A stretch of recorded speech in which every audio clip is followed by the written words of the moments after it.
Hey, ladies and gentlemen, welcome to the Injured Gadgets HTC One X touchscreen glass digitizer and LCD replacement guide.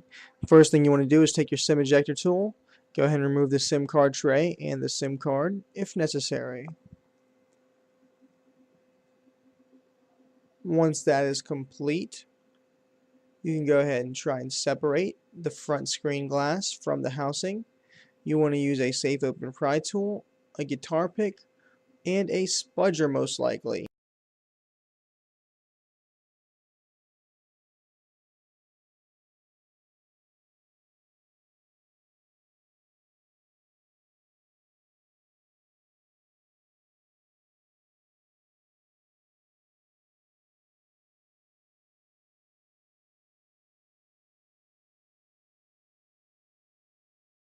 Once you've created enough separation, go ahead and use a larger spudger, fit it in between the screen and the housing, and from here on you're going to try and separate the housing from the screen.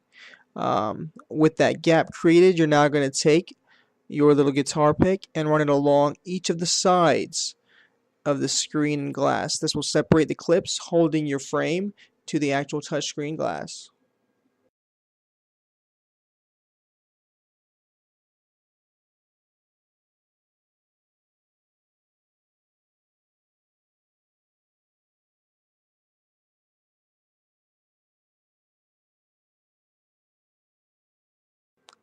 At this point, you'll notice the battery is still probably stuck to the housing. Use a safe pry tool or a spudger to push the battery back down towards the actual glass screen. You don't want it to come up with the housing and rip the cables attached.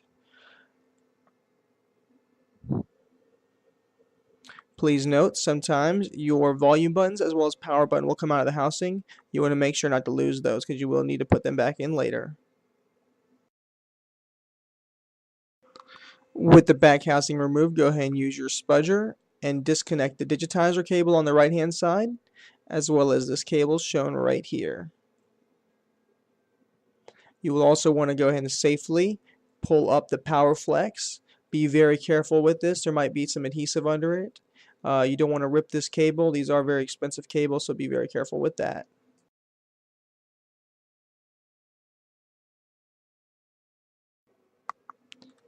Now, using your Phillips screwdriver, you're going to remove the following 6 screws as shown right here. It's going to be 2 on the left side, 1 in the middle, and 3 on the right side. I have seen a variation of the HTC One X which only had 5 screws. Don't worry if you only have 5. Some just have the 5.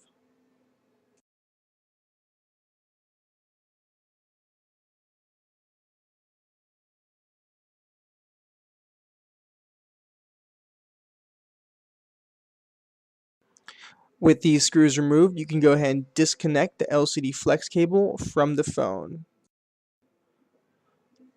I'm going to try and do a close-up here as best as I can so that you guys are able to see. This first cable on the bottom is actually held in with a jawbone connector. You'll want to pop that jawbone connector. That top cable that I just disconnected should just come right up, but that one that I just connected is a jawbone connector. Once that's disconnected, the cable should slide out of it.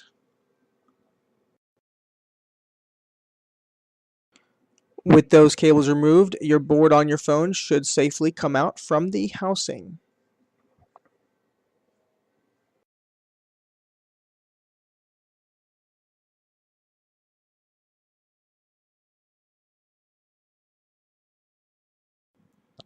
Now to separate the glass screen from the housing, you're going to go ahead and want to use a hot air heat gun or a blow dryer. Heat around the top, bottom, and sides of the glass screen. This is going to loosen up the adhesive holding your glass screen in place.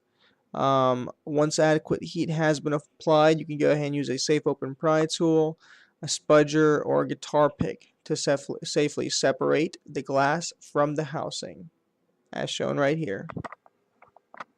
It may require a little bit of prying. Once again, this adhesive is holding it in pretty tightly.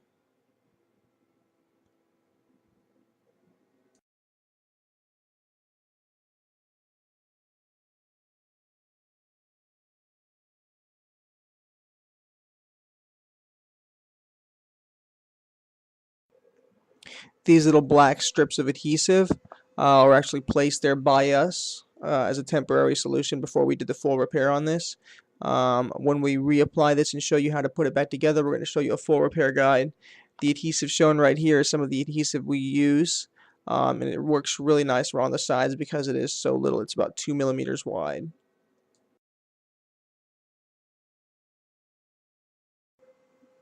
Before I continue showing you guys how to put the phone back together, I'm showing you how to test out your LCD display to make sure it works. The LCDs on these phones are extremely delicate. The flex cable has to be completely plugged in. Here you're going to show I've put it in, but I haven't pushed it on the jawbone connector, and the LCD will not cut on. So in this next viewing, I'm going to show you exactly how I push the cable all the way in. I make sure it's safely in there, and I do push down the jawbone connector. This time the LCD will cut on. And you can just do that by pressing the little power button on the top. Be very careful with that flex cable. And please note at this point your touchscreen is not going to work because the touchscreen cable is not plugged in.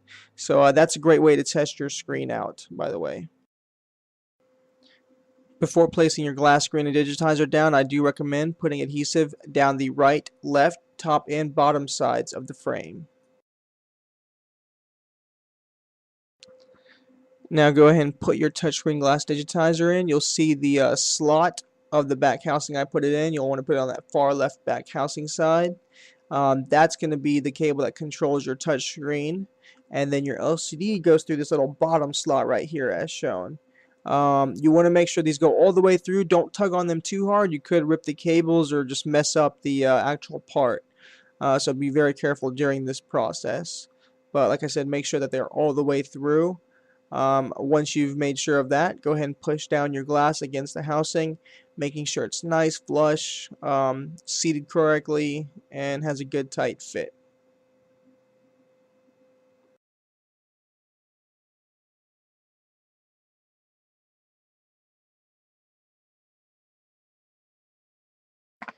At this point, go ahead and fold your LCD flex cable as shown right here to the right side. This is a common issue people make. They don't plug it in properly. It does need to be folded to the right as shown right there. And this is probably the hardest part actually of the phone. Trying to plug that LCD cable back into the board. It doesn't really give you that much room. So I'm trying to zoom in here for you guys. I'll try and show you this carefully. Always remember, like I said earlier, this LCD flex cable has to completely be inserted into this jawbone connector. Even if it is the slightest bit out, your LCD is not going to cut on. I've noticed a few times where I've actually put it in and I thought it was perfectly in, and I looked at it again a little bit later under closer inspection, and I noticed that it was actually slightly out. So take your time with this, double check it, make sure it's properly plugged in, because you don't want to have to go ahead and put your phone completely back together only to realize that the screen is not coming on and the display is not showing.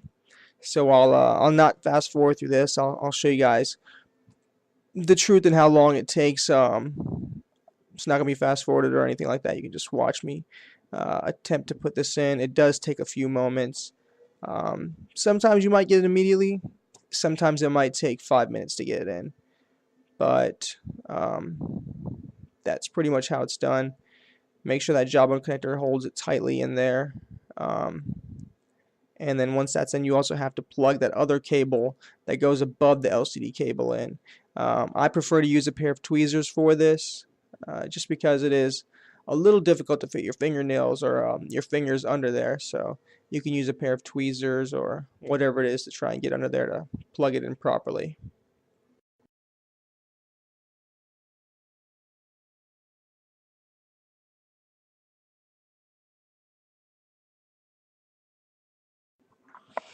Once those cables are in, make sure that the other cable right here as shown is still connected inside the actual board of the phone. Sometimes that pops out. I'm actually glad this happened for us during this repair, because it's something that might happen when you're doing your repair. So you'll see me try and plug this one back in. Please note this cable is attached to a jawbone connector. So if your jawbone connector is not flipped open, you need to go ahead and flip it open to make sure that the cable is able to go inside that jawbone connector and be seated inside there properly.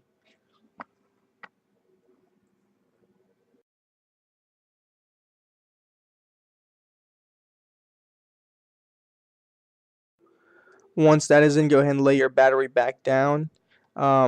Please note this cable right here. The actual cable plugs in on the top, but the actual cable of it goes under the battery. So make sure it's under the battery and not above it.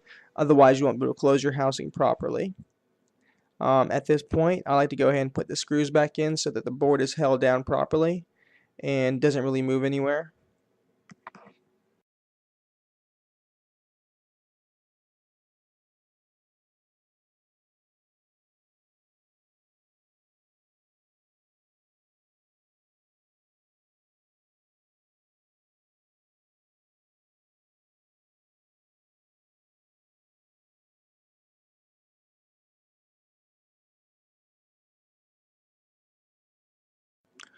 Once all your screws are in, go ahead and plug in your digitizer cable on the top right hand side as shown here.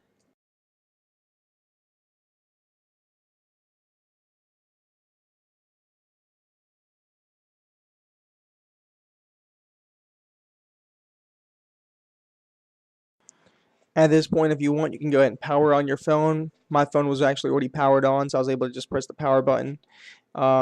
Test out the touch screen and everything before you put it all back together. It's always a good idea to do this. Kind of saves you time rather than putting it all back together only to realizing that you didn't plug something in back properly. At this point, go ahead and take your back housing, put your power button and volume buttons back in properly. Then take your full screen, holding the battery in so that it doesn't pop out, and kind of push it from the top down to the bottom. Make sure it's back in there tightly on all the sides, the top and the bottom. And there you have it. Your HTC One X is repaired. Go ahead and put your SIM card in if needed. If you have any questions or you want to buy the part, visit us at injuredgadgets.com.